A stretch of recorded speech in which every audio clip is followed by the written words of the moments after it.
En este podcast, reviendo nuestra historia, vamos a llevarnos por un viaje a través de la historia del grupo guerrillero conocido como las FARC, su creación, ideales y el relato de una de sus tantas barbaries.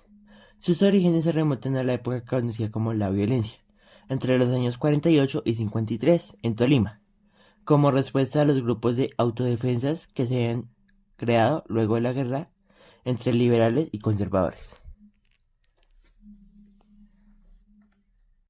Hola, mi nombre es Juan Romero. Desde el año 66 empezaron a fortalecerse, llegando a tener algo más de 3.000 miembros en el año de 1982. Adoptan el nombre de Fuerzas Armadas Revolucionarias de Colombia, Ejército del Pueblo, más conocidos por sus siglas FARC-EP. Desde sus orígenes se caracterizaron por ser un grupo insurgente que ha hecho mucho daño al país con acciones como secuestros, extorsiones, narcotráfico, violaciones, tomas guerrilleras, extorsiones, entre otras tantas acciones. Los ideales de este grupo se identificaban inicialmente con las ideas del Partido Comunista, derrocando a los gobernantes y creando un nuevo Estado. Estos ideales se fueron transformando en ideas armamentísticas, donde pasaban por encima de la población con tal de conseguir sus recursos. Teniendo en cuenta el fortalecimiento que tuvieron, los gobiernos de turno han realizado intentos por dialogar para llegar a acuerdos.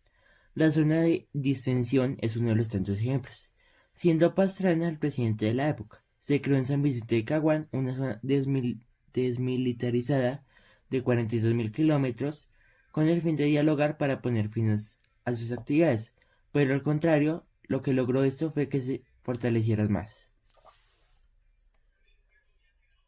Tristemente, las FARC son un grupo reconocido por sus múltiples acciones en contra de la población. Un episodio que no podemos olvidar es el secuestro por muchos años de Ingrid Betancourt, el ataque a la población Boyacá, donde aproximadamente murieron cerca de 80 personas y dejó desplazadas a otras 5.000. Y cómo olvidar la conocida toma de Gutiérrez, dado que este municipio al oriente de Cundinamarca es un corredor estratégico para conectar los llanos con Bogotá. El 8 de julio de 1999, el batallón de artillería número 13 de la población de Gutiérrez fue atacado por 3 frentes y una columna móvil, por órdenes de alias Romaña y alias Manguera. En el batallón había un total de 38 hombres, los cuales se enfrentaron con alrededor de 400 insurgentes. Los soldados fueron superados en número y armamento, y vilmente masacrados. Solo unos cuantos sobrevivieron por esconderse por horas entre la maleza. Cuentan ellos, o por esconderse entre el montón de muertos para no ser asesinados con tiros de gracia. A la fecha, muchos años después, no se ha logrado determinar si esta masacre se debió a que los soldados no contaban con los recursos suficientes o a que fueron abandonados a su suerte por el Estado ya que no les enviaron refuerzos.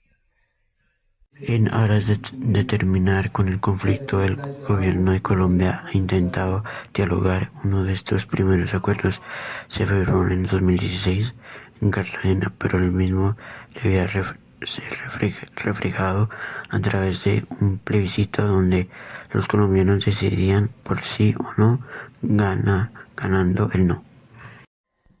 Este acuerdo fue renegociado y firmado nuevamente en el Teatro Colón.